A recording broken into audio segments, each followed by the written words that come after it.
ketika sudah menjadi alaqah, selama 3 bulan dikandung perut ibunya itu, ya, itu kan mudghah, nutfah, mudghah dan alaqah 3 bulan, kemudian ditiupkanlah ruh. Makanya ada tradisi di kita, ya, ada namanya 7 bulan, 4 bulan, 4 bulanan, 7 bulan. Ya, walaupun acara 7 bulan tapi ditarik jadi 4 bulan. Ya. Jadi kalau misalnya 7 bulan sebetulnya udah kelewat, udah jadi kalau 7 bulan mah. Makanya kalau mau mengadakan 7 bulanan itu ya ditarik aja 4 bulan. Sebab apa? Itu anak yang dikandung selama 4 bulan itu ya baru ditiupkan ruhnya. Jadi belum jadi.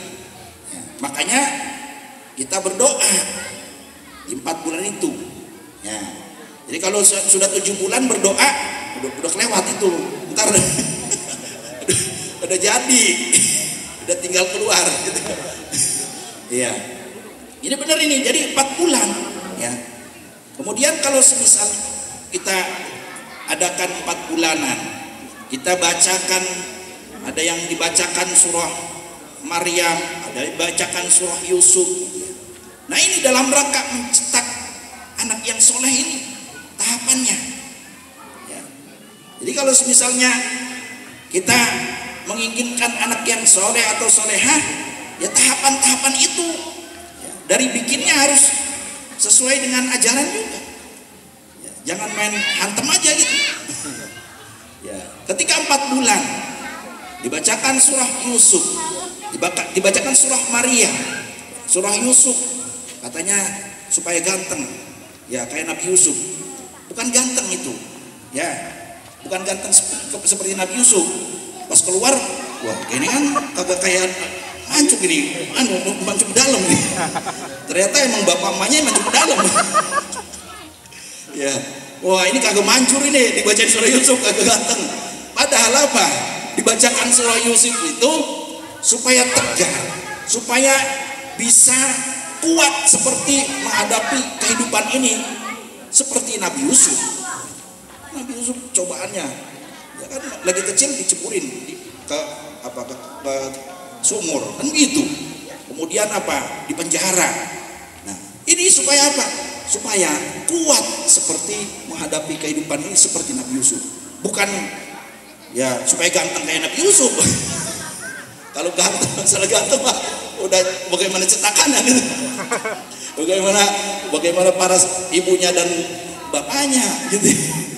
Nah, ini maka ketika kita ya menghadapi semuanya, ya, menghadapi ya, supaya anak-anak kita menjadi anak yang soleh sejak awalnya, ya kita berikhtiar untuk menciptakan generasi yang soleh atau solehah. Kemudian ketika sudah lahir diazankan telinga kanan dan dikomatkan telinga kiri. Kenapa? Diriwayatkan dalam sebuah hadis. Ini orang-orang yang ada yang bid'ahkan itu agak ada itu kurang jauh ngopinya. Ya, itu di hadis Tirmidzi ada. Ya, Imam Tirmidzi meriwayatkan bahwasanya Rasulullah ketika cucunya Hasan dan Husain itu lahir, itu mengadzankan telinga kanan dan mengikomahkan telinga kirinya. Ini Rasulullah. Tadi bilangnya doib itu mah maudhu. Udah jangan diurusin kalau gitu mah. Ini ada. Bahwasanya itu sunnah Rasulullah. Ketika anak kita lahir, kita disunnahkan untuk mengadzankan di telinga kanannya dan mengikomahkan telinga kirinya. Kenapa? Secara akal, anak yang baru lahir itu kan seperti kaset kosong. Ya, anak yang baru lahir itu belum ada pengaruh apapun. Maka ketika keluar ke alam dunia ini, yang didengarkan adalah kalimat-kalimat jalala, lafaz-lafaz Allah. Ya, maka akan mempengaruhi ya, kepada kejiwaan sang anak. Ya, kemudian dididik oleh kita tentunya dengan didikan-didikan yang baik. Makanya anak itu bagaimana perilaku bapak dan ibunya juga. Jadi kalau misalnya pengen punya anak yang soleh atau soleha, bapaknya dan ibunya harus soleh dan soleha dulu. Kudu akur, ya. Kudu jangan ribut mulu di rumah tangganya gitu. Ya. Ini anaknya berpengaruh juga nanti. Ya. Makanya ya sejak awalnya ya ketika kita menginginkan anak-anak yang soleh dan soleha, maka bapak dan ibunya harus juga soleh dan soleha.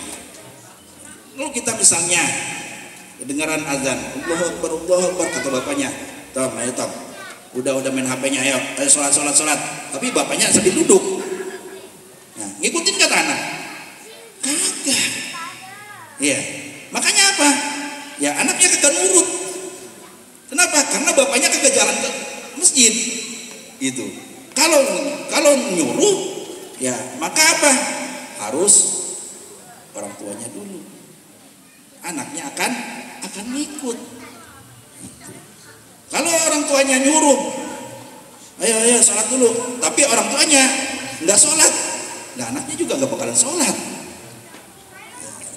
Makanya kenapa diperintahkan oleh agama kita, ketika kita menginginkan anak-anak yang soleh, orang tuanya harus soleh dan soleh. Maka anak akan mengikuti apa yang biasa dilakukan oleh orang tuanya, kedua orang tuanya. Selanjutnya ya, hikmah diperintahkannya melaksanakan khitan adalah supaya anak kita bisa kuat menghadapi segala persoalan kehidupan nantinya. Coba Pak, di khitan itu ya kata kita nih sama bocah ya sama anak kita, kagak sakit. Ya paling kayak kegigit semut kan gitu ya. Padahal mah sakit. Ya. Padahal ya keluar darah, dihitan. Ya walaupun di laser kan tetap aja ya sakit-sakit juga. Cuman karena kita mau baik-baikin anak kita gitu ya. Enggak sakit. Ayo supaya mau gitu ya. Tapi sebetulnya ya ketika itu sudah dikhitan maka merasakan sakit. Si anak itu merasakan sakit, maka anak akan tegar, akan kuat di dalam menghadapi persoalan kehidupan. Sudah belajar menghadapi kesakitan. Coba aja kalau misalnya anak kita jatuh, ya naik sepeda atau naik motor, ya kemudian jatuh berdarah, ya itu pasti, ya Allah, tolong ini, bawa ke dokter, begitu langsung, iya pasti begitu. Ini disunat juga, di khitan juga begitu. Ya, maka dengan dilaksanakannya khitan ini, anak kita bisa belajar untuk menghadapi kehidupan yang dia akan hadapi nantinya. Mudah-mudahan ya kita semua yang hadir di sini ya memiliki anak-anak dan juga keturunan yang soleh-soleha. Itu saja dari saya, mudah-mudahan bermanfaat ya. Ini bukan menggurui ya, bukan ini karena anak-anaknya udah pada gede semuanya ya. Ya, padahal saya juga belum, anak saya mah baru kelas 4 mau kelas 5 gitu ya. Nggak tahu udah anaknya ntar soleh atau soleha juga kagak tahu gitu. Cuma ini yang saya pelajari, itu mudah-mudahan ya anak-anak kita ya, dari sini, dari pelajaran-pelajaran yang saya sampaikan ini menjadi anak-anak yang soleh dan soleha. Itu saja dari saya. Kurang lebihnya mohon maaf. Wallahul muwaffiq ila aqwamit thoriq. Wassalamualaikum warahmatullahi wabarakatuh.